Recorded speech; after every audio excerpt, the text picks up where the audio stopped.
Olá, bom dia para você nessa terça-feira, 11 de janeiro. Esse é o Toda Hora de Cara Nova. Seja muito bem-vindo ao novo Centro de Produção de Conteúdo do Hit Notícias. Você confere agora o que é notícia no Brasil e no mundo.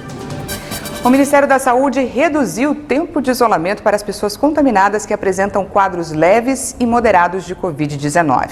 A partir de agora, o período de quarentena para quem não tiver sintomas graves, incluindo febre, a pelo menos 24 horas, será de 7 dias, em vez dos 10 dias obrigatórios anteriormente. O período pode diminuir para 5 dias, caso a pessoa não apresente problemas respiratórios ou febre, sem o uso de medicamentos por 24 horas. Mas para o paciente ser liberado, é preciso ter resultado negativo para testes anti-Covid. Caso o teste seja positivo no 5º dia de confinamento, aí é preciso sim seguir o protocolo e se isolar por 10 dias. Os casos de gripe e Covid-19 entre os pilotos já provocaram o cancelamento de mais de 500 voos das principais empresas aéreas do Brasil. E os consumidores precisam ficar atentos aos seus direitos.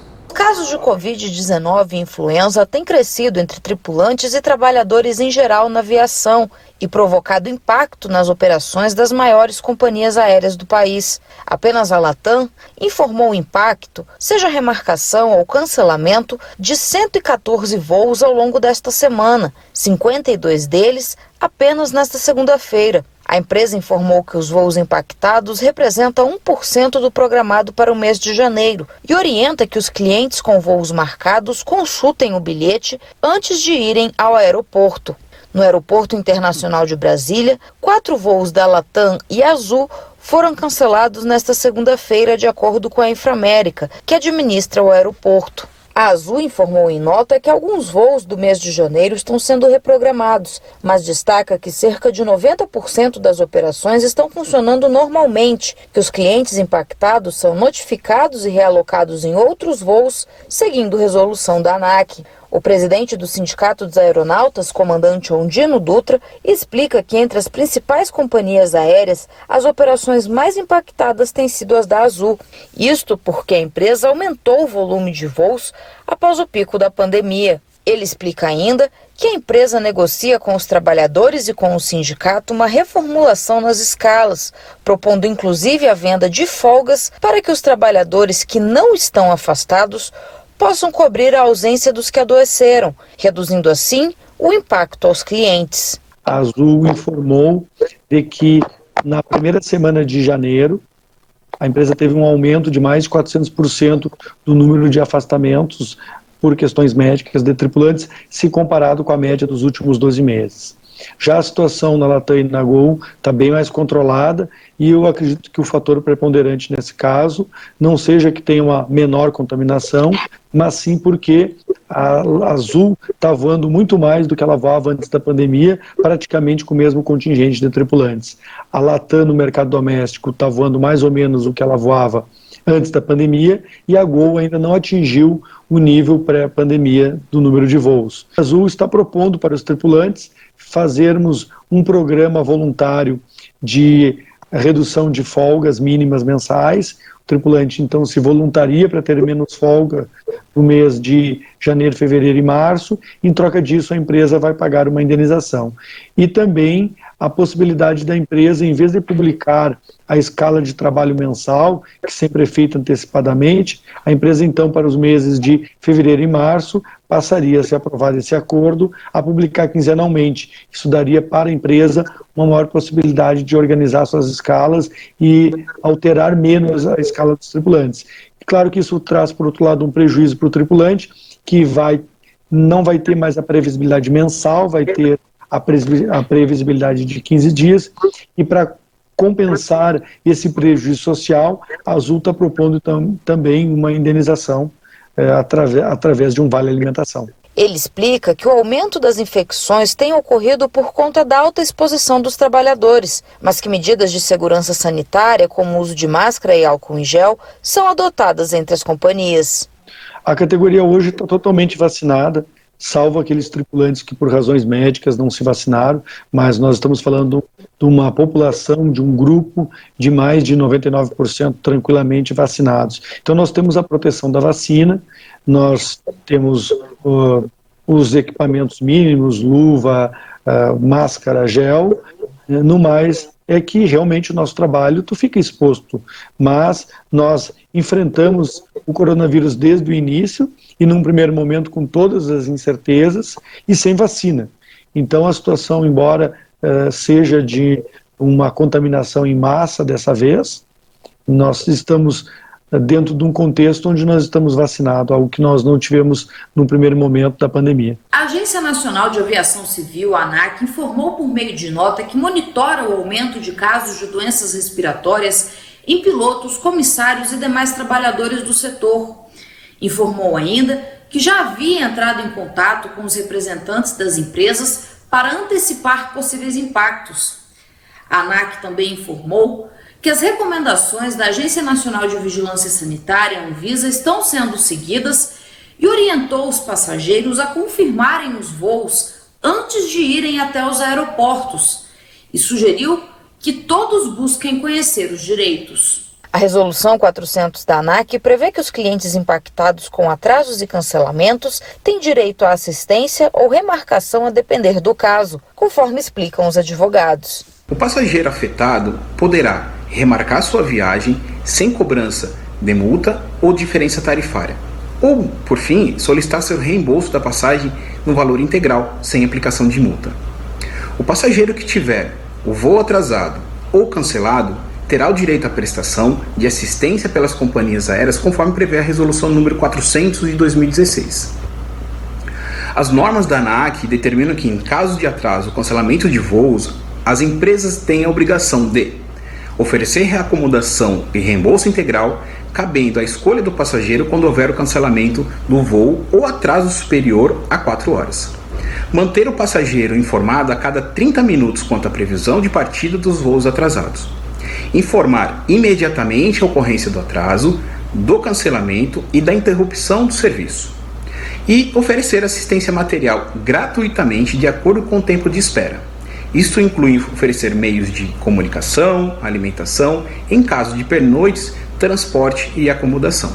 O passageiro tem direito, sim, e deve procurar um advogado para entrar com uma ação de danos morais.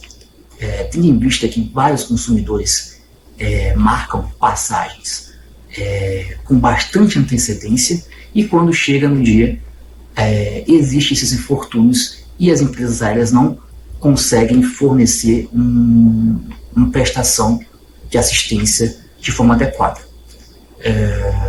Em caso de alguma perda material, o consumidor também tem direito a uma ação de danos morais e materiais em consonância. Todavia, em geral, geralmente, o consumidor, caso ele não tenha a prestação de assistência devida pela empresa aérea, tem direito, em geral, a entrar com uma ação de indenização de danos morais.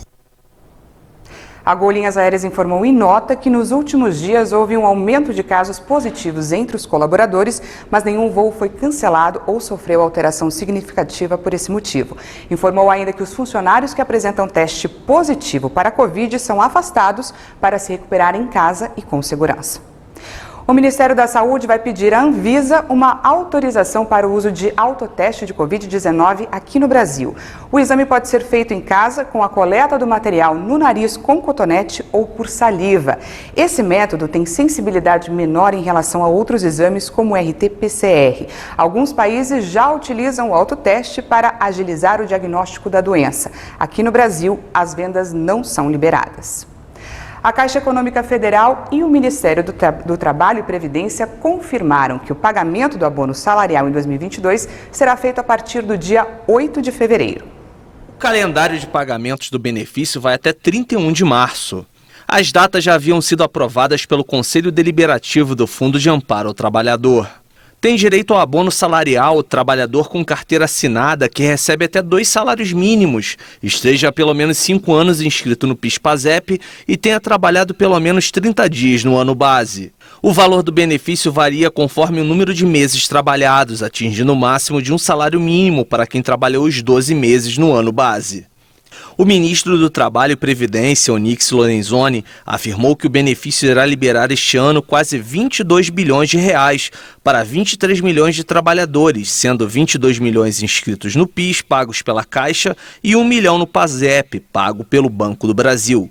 O Onyx afirmou que o pagamento vai ajudar nessa época de recuperação dos efeitos econômicos da pandemia. O ministro também disse que os residentes dos estados da Bahia e Minas Gerais afetados pelas chuvas poderão sacar o benefício já no primeiro dia de pagamento.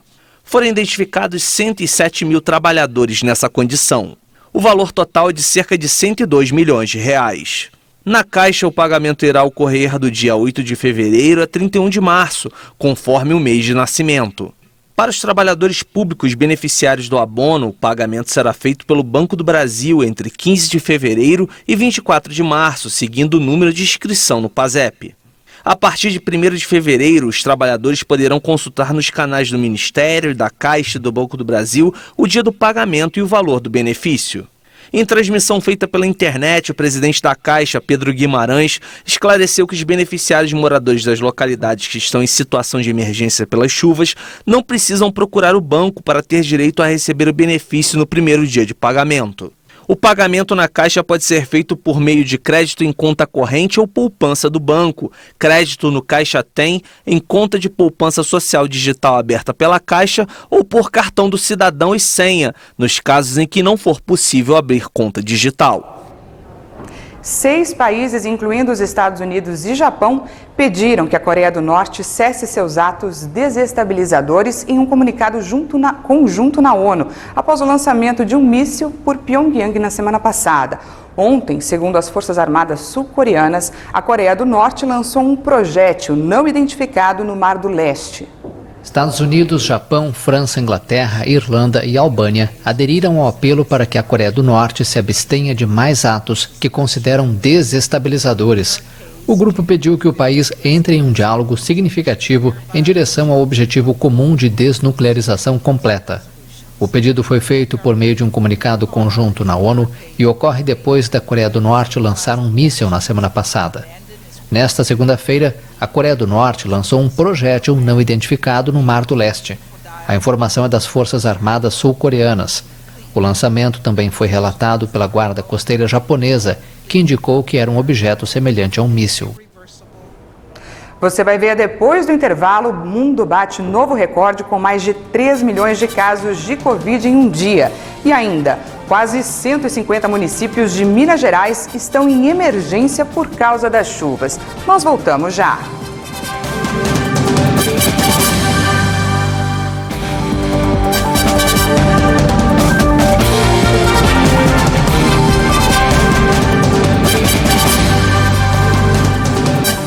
Estamos de volta ao vivo, agora são 8 horas e 47 minutos no horário de Brasília. E o mundo ultrapassou pela primeira vez a marca de 3 milhões de infecções por Covid-19 em 24 horas. Esse número representa o 4º recorde de contágios registrados nos últimos 8 dias. Mais uma vez, o número de contaminações foi impulsionado pelos Estados Unidos, que atingiu mais de 1.480.000 novos casos em um único dia.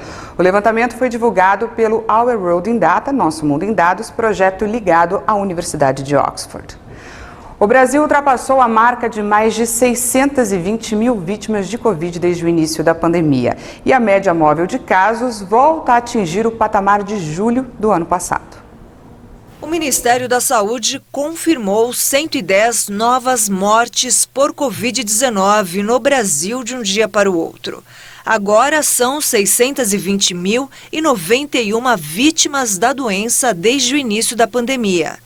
Também foram confirmados mais 34.788 novos casos de infecção por coronavírus de um dia para o outro. Mais de 22.558.000 diagnósticos já foram confirmados para a doença. A média móvel de mortes está em 126 vítimas. A curva apresenta tendência de alta, com aumento de 33%. Está abaixo de 200 pelo 37º dia seguido, depois de 1 ano e meio acima do patamar. Já a média móvel de casos indica 36.227 registros diários. O número indica tendência de alta no país, com variação positiva de 617%. No mapa da evolução da doença por regiões, hoje 10 estados indicaram alta. Alagoas, Bahia, Ceará, Mato Grosso, Minas Gerais, Pará, Paraná, Rondônia, São Paulo e Tocantins. Outros 6 estados estão em estabilidade: Acre, Amazonas, Maranhão, Pernambuco, Piauí e Sergipe. 11 unidades da federação apresentaram queda: Amapá, Distrito Federal, Espírito Santo, Goiás, Mato Grosso do Sul, Paraíba, Rio de Janeiro, Rio Grande do Norte, Rio Grande do Sul, Roraima e Santa Catarina. E vamos ao nosso vacinômetro. O Brasil já ultrapassou 336 milhões de doses das vacinas contra a Covid aplicadas. Segundo o Ministério da Saúde e as secretarias estaduais de saúde, mais de 161 milhões e 773 mil pessoas tomaram a primeira dose. Isso representa 75,84% da população, enquanto mais de 144 milhões 723 mil brasileiros tomaram a segunda dose, o que equivale a 67,84% da população. E a dose de reforço, a dose adicional, já foi aplicada em mais de 30 milhões e 328 mil pessoas, 14,22% dos brasileiros. As fortes chuvas que atingem Minas Gerais continuam afetando a população, causando prejuízos e transtornos. Casos de rios transbordando, alagamentos e inundações se espalham por várias regiões do estado e o número de desabrigados e desalojados não para de aumentar. A chuva segue causando mortes e estragos em Minas Gerais. Segundo a Agência Brasil, desde o início da estação chuvosa, que este ano começou em outubro, um mês antes que o habitual, ao menos 9 pessoas já morreram devido às chuvas e suas consequências. Neste número, não estão incluídas as 10 mortes causadas pelo desprendimento de um bloco de pedras no Lago de Furnas, em Capitólio, no último sábado. Em muitas cidades, a imagem é a mesma: alagamentos e destruição. A altura da água da minha casa está até na cintura e perdemos tudo. Meus filhos e minha esposa saíram de barco de dentro da minha casa. O que a gente está conseguindo salvar, a gente está tirando lá. A chuva foi bastante, né? Muito tempo já chovendo e choveu além do limite, né? Eu acredito nisso. Mas em todo lugar as construções, né? Asfalto, então não tem aonde a água escorrer e tal. Então, infelizmente, vai continuar acontecendo isso aí. O risco de quedas de árvore aumenta muito nessa época do ano. Na própria Praça da República, outras espécies estão com a estrutura comprometida e correm o risco de desabar. O alerta foi feito por uma perita ambiental que compareceu aqui nos estúdios do HIT Notícias. Eu estou no novo estúdio do jornalismo da HIT TV de São Paulo, que fica bem no centro da cidade, na Praça da República, por sinal, como a gente pode ver aqui por essa vidraça, bem em frente ao local onde a árvore caiu no final da tarde de domingo. E ao meu lado está uma especialista nesse assunto, a Angélica Alvarenga, que é arquiteta e também especializada em paisagismo e vai falar sobre esse assunto. Angélica, além disso que eu já falei, né, que é arquiteta especializada em paisagismo, você também é perita. Isso, eu sou arquiteta, paisagista e perita ambiental, à frente da empresa Native Garden há 17 anos, empresa voltada à área de paisagismo. Qual a sua experiência em perícias nesse tipo de caso? Pelo que você viu lá, a gente deu uma volta agora há pouco lá embaixo, pelo que você viu da árvore, da copa, do que ficou ali, o que você pode dizer? Quais foram as causas dessa queda?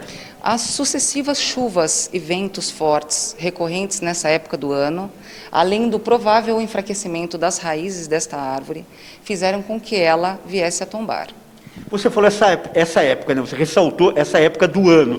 É um período mais complicado, que as pessoas devem ter mais atenção, o risco é maior? Sim, o risco é maior, principalmente perto de árvores antigas, como essa que nós temos aqui na Praça da República, que são árvores centenárias. Essa árvore em questão é da espécie tipuana, muito provavelmente deve ter uns 70 anos para mais, e ela já tinha algumas situações que pudessem fazer com que ela tivesse esse tombamento. E agora, como fazer para evitar esse perigo? As manutenções periódicas e as análises fitossanitárias para verificar a saúde dessas árvores evitam com que ela venha a ter esse tombamento. Nessa árvore nós podemos verificar os parasitas, que são as ervas de passarinho. Outro fator que faz com que essas árvores estejam em melhor condições são as podas de levantamento de copa, as podas de equilíbrio e retiradas de galhos secos. Para finalizar, você fez um alerta importante. Durante a nossa volta lá na praça, você identificou outras árvores na mesma situação, ou seja, que também correm o risco de cair. Exatamente. Tem algumas outras árvores muito próximas aqui ao local do ocorrido, onde o calçamento já está sendo erguido devido à falta de espaçamento das raízes para desenvolvimento. Isso pode sim fazer com que mais árvores venham a cair. Em nota, a Prefeitura de São Paulo informou que só no ano passado, na região administrativa da Sé, 828 árvores foram removidas e quase 15 mil podadas. E que por meio do sistema de gerenciamento de zeladoria, é possível consultar as reclamações recebidas e reduzir o tempo para atendimento dos serviços. Essa edição fica por aqui. Muito obrigada pela sua companhia. Às 10 horas tem mais informações com a Juliana Dariva. Eu espero você à 1 da tarde. Até mais.